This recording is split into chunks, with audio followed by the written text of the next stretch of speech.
सीताराम. मी 2 अभंग गाऊन दाखवणार आहे. आधी रचिली पंढरी मग वैकुंठ नगरी नामदेव महाराजांचा, आणि दुसरा धन्य आजी दिन संत दर्शनाचा अनंत जन्मीचा शिन गेला एकनाथ महाराजांचा. तर पहिला अभंग. आधी रचिली पंढरी मग वैकुंठ नगरी, जेव्हा नवते चराचर तेव्हा होते पंढरपूर, जेव्हा नवती गोदा गंगा तेव्हा होती चंद्रभागा.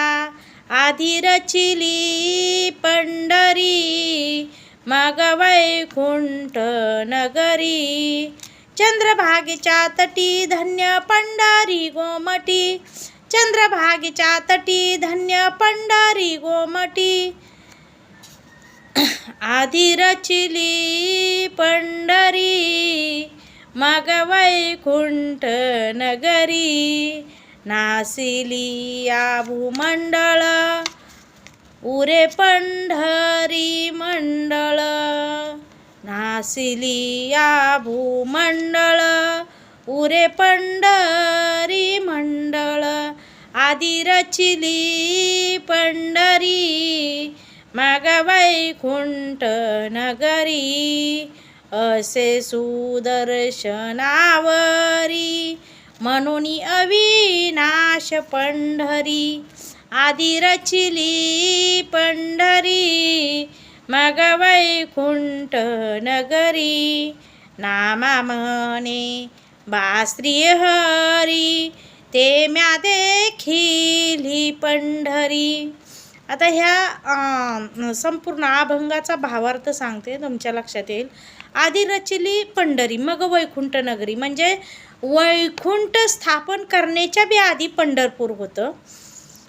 जेव्हा नव्हते चराचर तेव्हा होते पंढरपूर, जेव्हा कुठंच काही नव्हतं त्यावेळेस पंढरपूर होतं. जेव्हा नव्हती गोदागंगा तेव्हा होती चंद्रभागा. अगदी गोदावरी नदीचा गंगा मातेचा सुद्धा उगम नव्हता त्यावेळेस चंद्रभागे होती. चंद्रभागेच्या तटी धन्य पंढरी गोमटी, चंद्रभागेच्या तीरावर वसलेलं हे पंढरपूर नगर आहे. नासिली या भूमंडळ उरे पंढरी मंडळ, भूमंडळात कुठंच काही नव्हतं.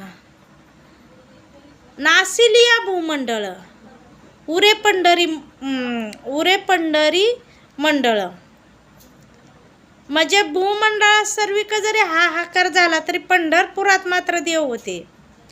असे सुदर्शनावरी म्हणून अविनाश पंढरी. पंढरपूर कुठं आहे?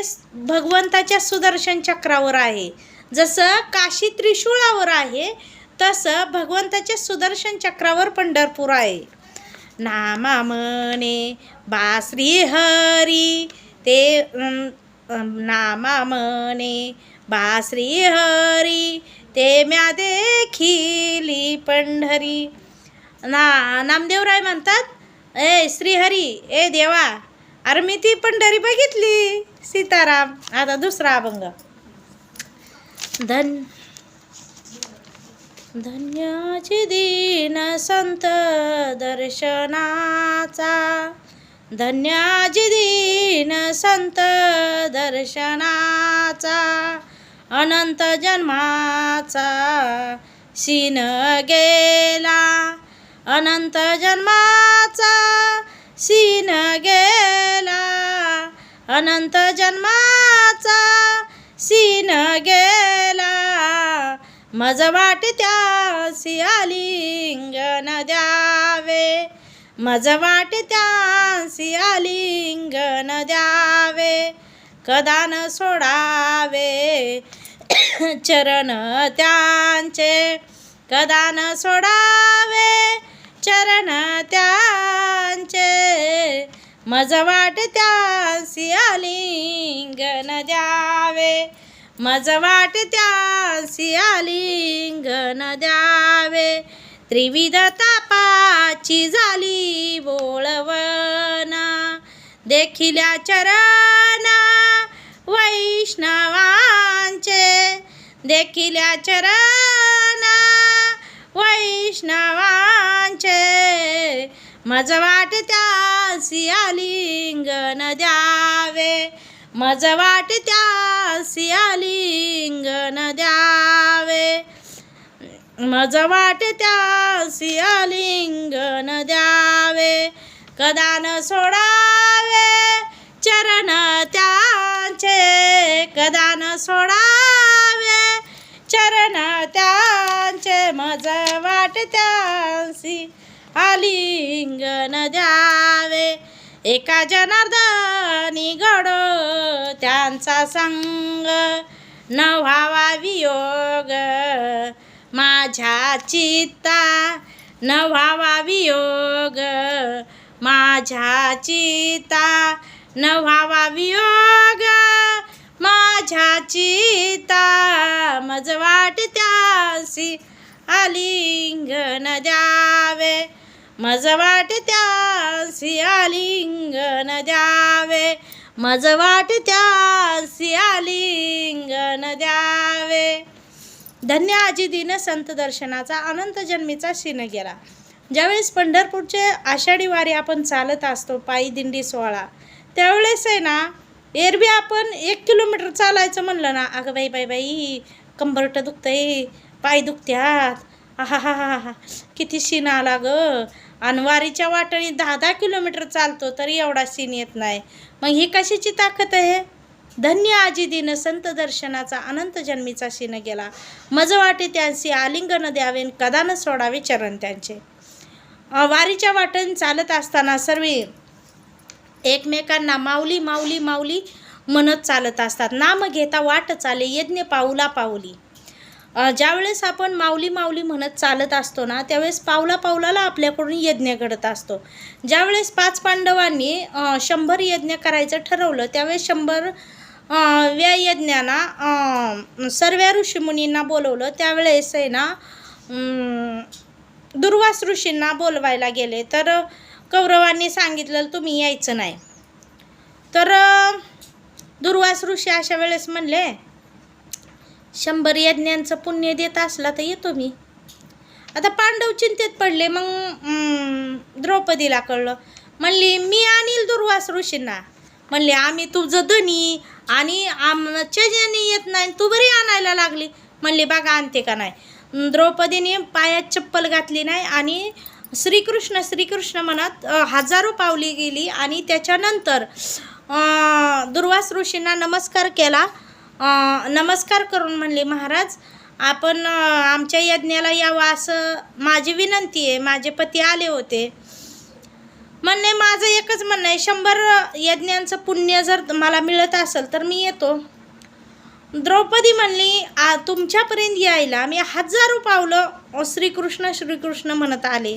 कारण ही श्रीकृष्णांनीच द्रौपदीला सांगितलं होतं की तू असं म्हण दुर्वास ऋषींना जाऊन.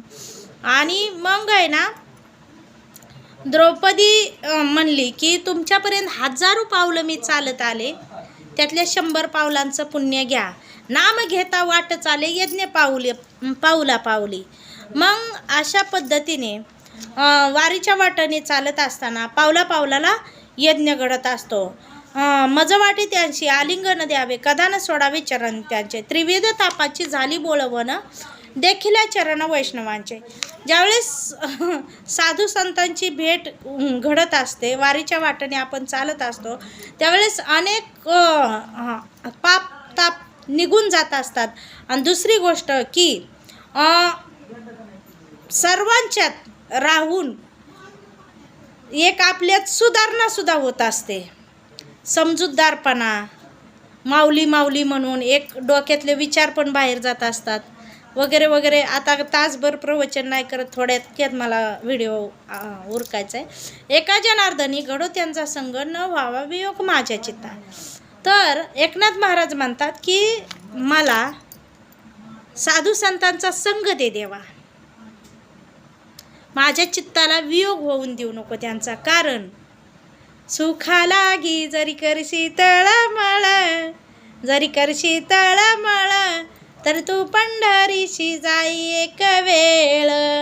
मग तू उगाची सुखरूप होसी जन्मोजन्मीच तुझे दुःख विसरसी सुखा लागी जरी करशी तळमळ जरी करशी तळमळ तरी तू पंढरीसी जाई एक वेळ चंद्रभागे करता एक स्नान तुझे दोष पळती रानो रान सुखा लागी अरे सुखा लागी जरी करशी तळमळ जरी करशी तळमळ तरी तू पंढरीशी जाई एक वेळ चंद्रभागे करता एक स्नान तुझे दोष पळती रानो रान सुखा लागी हाय सुखा लागी जरी करशी तळमळ जरी करशी तळमळ तरी तू पंढरीसी जाई एक वेळ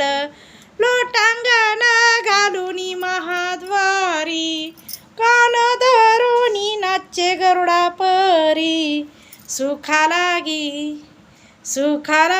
जरी करशी तळमळ जरी करशी तळमळ तरी तू पंढरीशी जाई एक वेळ नाम म्हणे उपमा काय द्यावी माझ्या विठोबाची पिढा घ्यावी सुखा